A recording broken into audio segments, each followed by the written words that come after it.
오늘부터는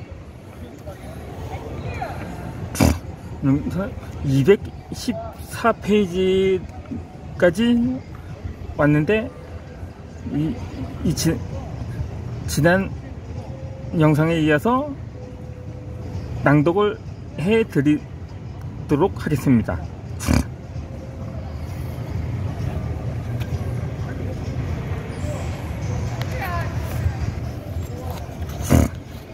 맞아.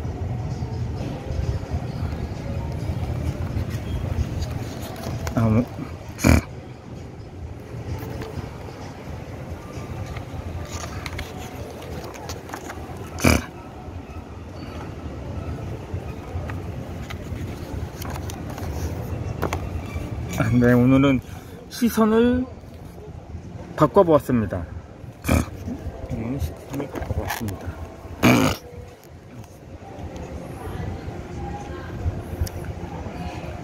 우리는 몇십 년 전과 비교했을 때 타인의 삶을 공유하는데 훨씬 더 익숙한 환경 속에서 살고 있다. 실제 인물들의 삶을 생생하게 보여주는 리얼리티 TV 프로그램이 대단한 인기를 끈 것만 봐도 알 수 있다. 대표적인 리얼리티 TV 프로그램에는 심플 라이프, 저지 쇼어와 조지 쇼어, 4차원 가족, 카다시안 따라잡기가 있다. 그런데 이 현상은 소셜미디어의 등장에 따라 더 굳건히 자리 잡았으며 갈수록 심화되고 있다. 현재 페이스북에는 매달 23억 명 이상의 사용자가 활동하고 유튜브에는 매달 최고 19억 명의 사용자가 접속하며 인스타그램에는 10억 명의 사용자가 있다. 이들은 자신의 최근 생활을 생생하게 보여주는 콘텐츠를 직접 만들어 올리기도 하고 유명인의 최근 활동이나 생각을 즉각 전달받기도 한다. 지나친 생활의 공유가 무례한 행위로 여겨지던 시기도 있었지만 지금은 그때와 180도 다르다. 한때는 가장 가까운 친구하고만 공유했던 개인적인 생각, 감정, 우려가 이제는 페이스북과 트위터와 유튜브를 통해 전 세계로 퍼져간다. 이제 자신의 일상과 감정을 공유하지 않는 사람들은 왜 그렇게 입이 무겁냐는 질문과 함께 의심의 눈초리를 받을 정도다. 자신의 걱정거리와 약점까지도 당당히 콘텐츠로 만들 수 있는 극단적인 투명성의 시대가 온 것이다. 심지어 샤워하는 장면까지 스스럼 없이 보여주는 여성 유튜버도 있다. 영국의 유튜버 루시 문이 프랑스 파리에 관한 여행 동영상에서 샤워하는 장면을 넣었더니 그걸 본 한 팬이 이런 댓글을 달았다. 그렇게 솔직하시니까 이 시리즈는 물론이고 다른 동영상들이 모두 확 사네요. 바로 그 솔직한 태도야말로 유튜브에 있어서 꼭 필요한 거예요.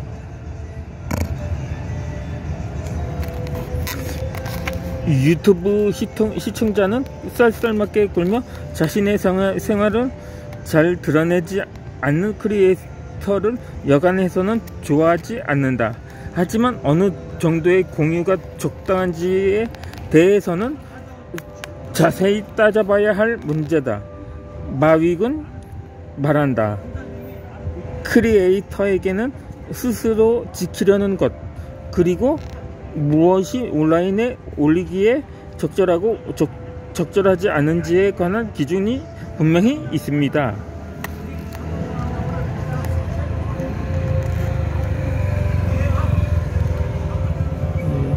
다만 팬들에게는 진짜로 다 털어놓는다고 열심히 떠들 뿐이에요. 그것이 인기의 핵심이라는 것을 알기 때문이죠.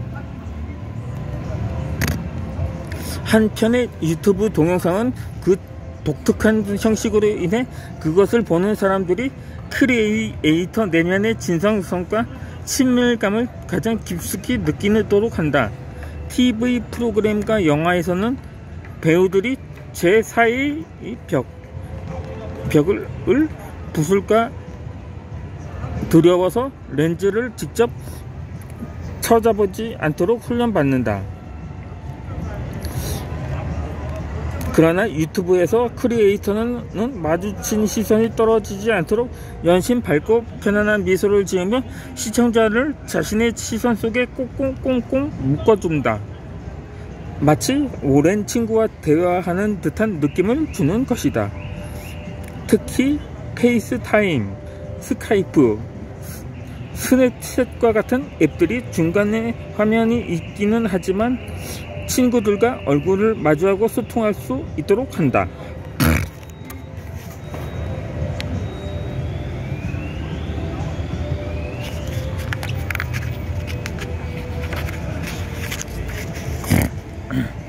이 동영상이 촬영되는 장소, 즉 대개 유튜버의 침실이나 거실도 개인적인 관계를 발전시키는 중요한 요소다. 마윅은 이렇게 분석했다. 유튜버가 자신의 침실에서 카메라를 보고 말하면 시청자는 실제로 누군가의 침실을 찾아가서 그 사람이 하는 말을 눈을 마주보고 직접 듣는 것 같은 느낌을 받습니다. 정말 친한 사이에나 가능한 일이겠죠. 그리고 특히 침실은 10대들에게 매우 중요해요. 혼자 있을 수 있는 유일한 공간이잖아요. 카메라를 향해 말할 때 유튜버는 친밀감을 극대화하기 위해 다양한 방식을 동원한다는 연구 결과도 있다.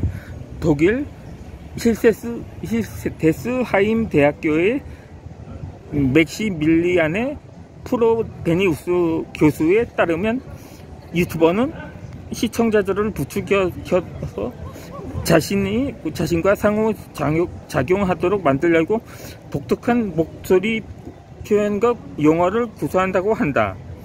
그러면 유튜버가 팬들에게 일방적으로 말하고 있다기보다 팬들과 대화를 나누고 있는 것 같은 분위기가 조성된다는 것이다. 이런 의도가 가장 노골적으로 드러나는 경우는 동영상 끝 부분에 어떻게 생각하는지 알고 있으니 아래에 댓글을 달아주세요 라고 덧붙일 때다. 이런 식으로 접촉을 유지하는 경우에 준사회적 관계라는 용어를 사용한다. 이는 1956년 도널드 호튼과 리처드 올리 매스 커뮤니케이션과 준사회적 상호작용이라는 논문에서 창안한 개념으로 1950년대 중반 급성장하는 TV 기술을 배경으로 TV에 등장하는 인물에 대한 시청자의 반응을 분석하고 있다. 호튼과 우리 발견한 내용에 따르면 TV에서는 시청자와 유명인 사이를 아무리 두꺼운 판유리와 브라운관이 막고 있고 수천 킬로미터 거리에 떨어져 있어도 시청자는 출연자를 1대1로 대화할 수 있는 진짜 친구와 동일시한다고 한다. 실제로는 TV 진행자나 뉴스 앵커가 혼자서 일방적으로 떠들고 있는데도 말이다. 진행자나 뉴스 앵커가 혼자서 일방적으로 진행자는 계속 이야기하고 시청자는 계속 듣기만 했던 데다가 시청자는 오로지 전화통화 아니면 소개되는 사연으로만 응답할 수 있다는 걸 고려하면 매우 뜻밖의 결과다. TV의 초창기 스타들은 시청자와 가장 친한 친구가 됐다. 한 번도 만나지 않았더라도 또는 시청자가 스타에 관해 별로 아는 게 없더라도 문제가 되지 않았다. 스타들은 필요할 때마다 미디어에 등장해서 말했고 시청자들은 교묘하게 1대1로 대화하는 것처럼 느꼈다. 윌터 크롱카이트가 베트남 전쟁 기간 중 CBS 이브닝 뉴스가 끝날 때 한 짧은 논평을 생각해보라. 그는 이 논평을 통해 미국 전역의 반전 정서를 고취했을 뿐 아니라 뉴스 앵커에 대한 존경심을 불러일으켰다.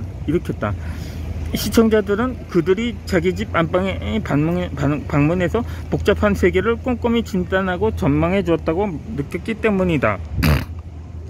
유튜브를 통해 친밀감이 한층 높아짐에 따라 크리에이터와 팬의 관계가 훨씬 더 가까워지는 것처럼 보인다. 그런데 이는 학계의 뜨거운 쟁점이 되고 있다.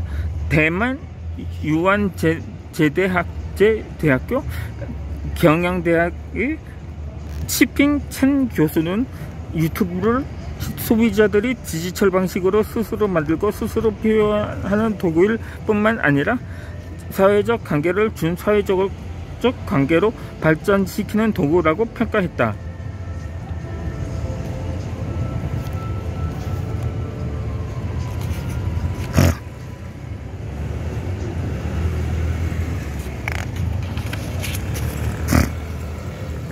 독일 포츠담 바베스베르크에 있는 콘라드 울프 영화대학교 알렉산더 릴과 클라우디아 베게너 교수가 진행한 독일의 유튜브 시청자에 관한 연구 결과 팬과 크리에이터 간에는 깊은 감정이 오가지도 않고 위아래 서열이 매겨져 있지도 않지만 가상으로 동등한 관계가 형성된 결과 들어보기에는 크리에이터가 팬에게 제법 믿을만한 친구 역할을 하는 것으로 나타났다.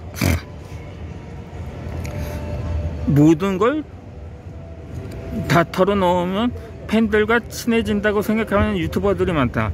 그리고 팬들도 이에 화답한다.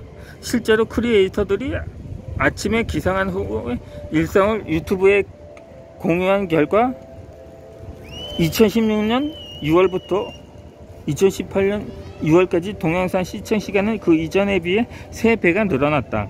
이런 와중에도 사람들의 열망을 이용할 생각조차 하지 않는 크리에이터도 있다. 그러고 싶지 않기 때문이다.